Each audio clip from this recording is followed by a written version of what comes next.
एक घने जंगल में एक बड़ा और नेकदिल हाथी रहता था जिसका नाम जम्बू था। जम्बू बहुत ताकतवर था लेकिन वो कभी भी अपनी ताकत का गलत इस्तेमाल नहीं करता था।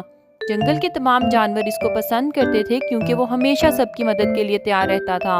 एक दिन जंगल में सख्त कहत पड़ा और पानी की कमी हो गई। दरिया सूख गए और तालाब खाली हो गए। जंगल के जानवर बहुत परेशान थे क्योंकि इनके पास पानी नहीं था। हर कोई हाथी के पास आया और इससे मदद की दरख्वास्त की।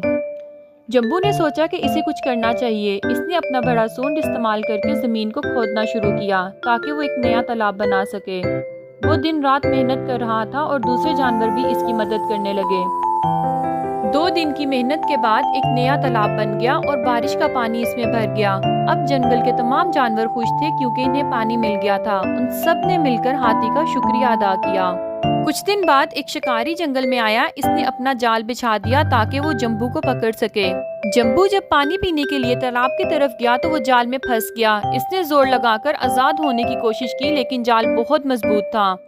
ये देखकर दूसरे जानवर फौरन हरकत में आए। परिंदों ने जाल को अपनी चोंचों से काटना शुरू किया। हिरणों ने जाल को खींचने की कोशिश की और बंदर दरख्तों से छलांग लगाकर जाल को ढीला करने लगे। आखिरकार सबकी मेहनत से जम्बू आजाद हो गया।